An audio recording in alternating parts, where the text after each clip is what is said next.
On va parler des fondations, de comment ça marche, et en gros, quels sont vraiment les concepts théoriques qu'il faut avoir en tête. Et ensuite, avec Léa, on passera à travers les 5 grandes étapes qu'on a définies pour faire vos premières pubs dans les bonnes conditions. L'idée, c'est de pas cramer du budget bêtement, c'est d'être un peu pris en main sur les différentes étapes. Donc ça, c'est ce qu'on va voir.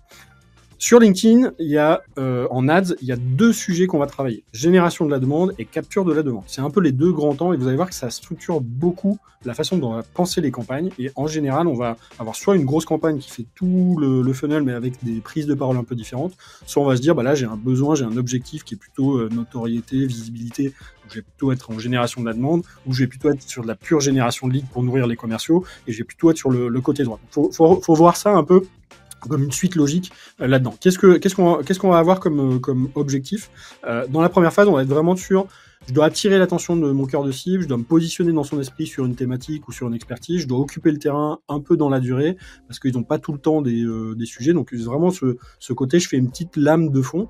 Et puis côté capture de la demande, c'est plutôt, j'ai des gens qui savent déjà que j'existe, il faut que je provoque le passage à l'action.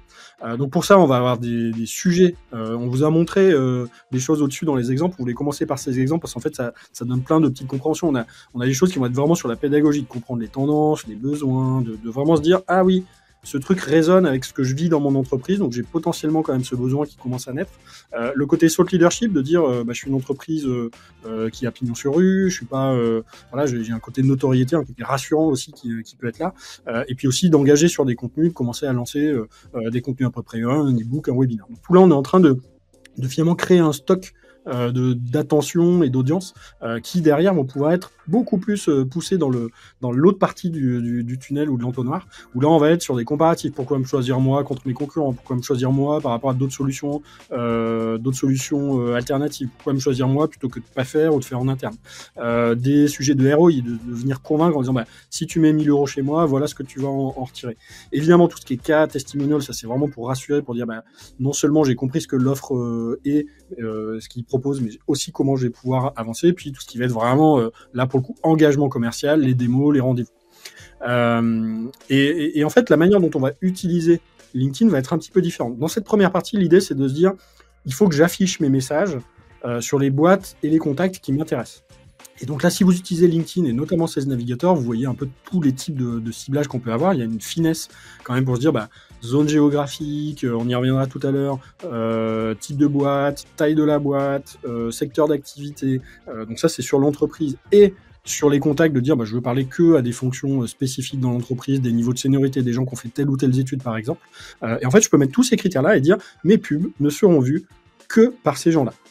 Et donc, je vais avoir un contrôle de l'affichage qui sera vachement intéressant. Mais donc là, en gros, je vais afficher un peu ce que je sais faire. Je vais exister aux yeux du monde sur finalement une audience qui est tout de suite mon audience spécifique.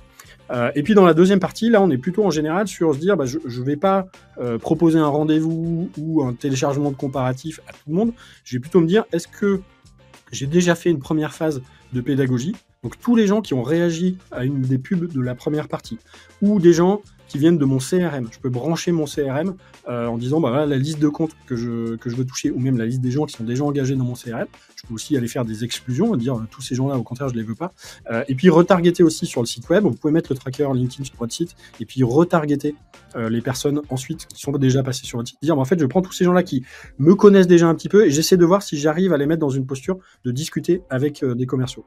Et donc assez naturellement, on retrouve un peu le fameux funnel, je vais pas le reprendre ici, mais en gros, awareness, considération, conversion, voilà, où on est un peu dans cet avancement de la maturité, et où, autre fondation aussi à avoir bien en tête, c'est que je vais ventiler mon budget. Alors, dépendant de, si vous n'êtes pas du tout connu, vous allez peut-être devoir mettre le paquet sur cette première phase. Si au contraire, vous êtes vraiment dans une logique court terme de générer du business, parce que saisonnalité forte, parce que changement réglementaire, parce que besoin business tout simplement sur un temps donné, de venir compléter ce que les leads que les commerciaux peuvent traiter, on va ventiler le budget un peu différemment. Ce qu'on constate quand même, en général, c'est qu'on a une répartition où on penche quand même un petit peu plus sur le début.